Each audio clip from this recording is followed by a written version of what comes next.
Mentre in Italia gli italiani guardano i mondiali dal divano, sulla TV con un pacco di popcorn, qui in Francia quando esco la sera la città è piena di francesi che esultano per i gol della loro nazionale. Ma perché sta succedendo questo? Signori, ci sono vari motivi.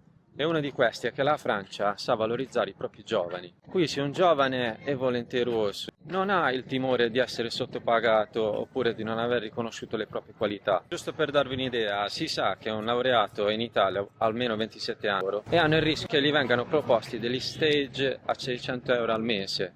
È una follia. A 27 anni sei considerato come un giovane in prova, come qualsiasi 19enne che ha appena iniziato a lavorare.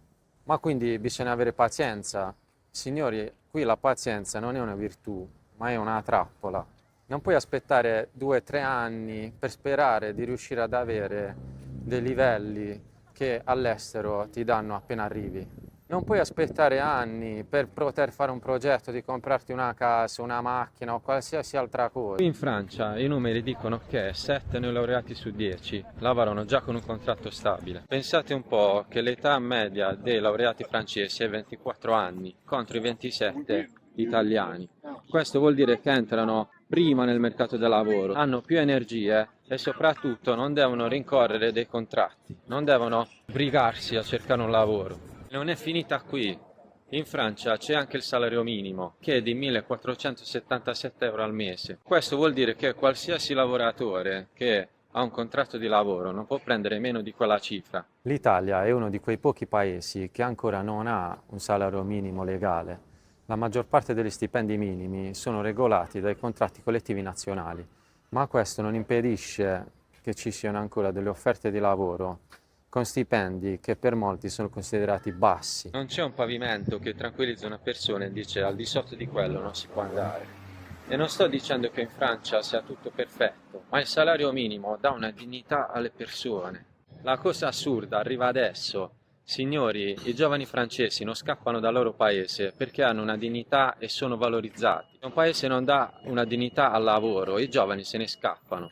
In Italia c'è ormai un record di emigrazione di giovani che porta al paese perdite di centinaia di miliardi di euro e soprattutto di competenze. Questi soldi vanno a finire in Francia, Germania, UK, insieme a tutto il progresso e lo sviluppo che i giovani che emigrano portano in queste nazioni. Ma perché questi giovani dovrebbero restare? Signori, è qui che viene la cosa che mi fa più arrabbiare. L'Italia cresce questi giovani, paga le università, le scuole, i professori. Le famiglie fanno sacrifici per 25 anni, poi arriva quel momento in cui finalmente possono produrre valore e che succede? Arriva la Francia, la Svizzera, la Germania e se li prende. Noi paghiamo i vivai e gli altri vincono il campionato. Parliamoci chiaro, andare all'estero non è una tragedia, un giovane deve partire, fare esperienze. Ma il problema nasce quando questo è l'unico modo per sentirsi valorizzati. C'è però una cosa da dire, la nazionale francese ha molti giocatori di origine familiare straniera. Ma allora la Francia sta barando? Se dovesse vincere i mondiali non vale? Signori, non è così, anzi è il contrario. Questa è la dimostrazione che la politica migratoria ha funzionato.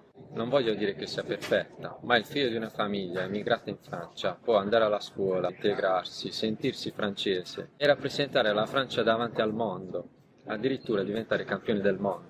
Io non mi ricordo di grandi storie di questo tipo in Italia, succedono molto più raramente. Scrivetemi qui sotto nei commenti se ve ne viene in mente qualcuna.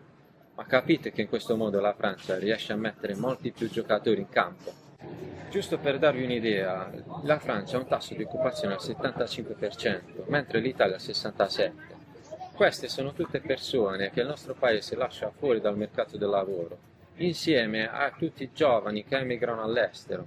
Tornando alla metafora calcistica, l'Italia non solo perde alcuni dei suoi migliori giocatori, ma altri non riesce nemmeno a metterli in campo. Se il vostro talento non viene premiato, non è sicuramente colpa vostra. La differenza è che rispetto a prima, l'Italia non riesce nemmeno a qualificarsi ai mondiali. Questa situazione è veramente incredibile.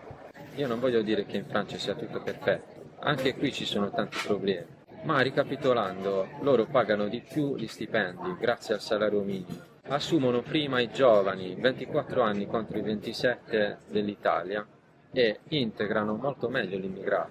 Guardando la situazione dell'Italia, i numeri parlano chiaro. C'è un 3-0 netto per la Francia, ma tra Italia e Francia a questo punto non c'è proprio partita. Scrivetemi qui sotto nei commenti se siete d'accordo, iscrivetevi e lasciate un like. Ciao!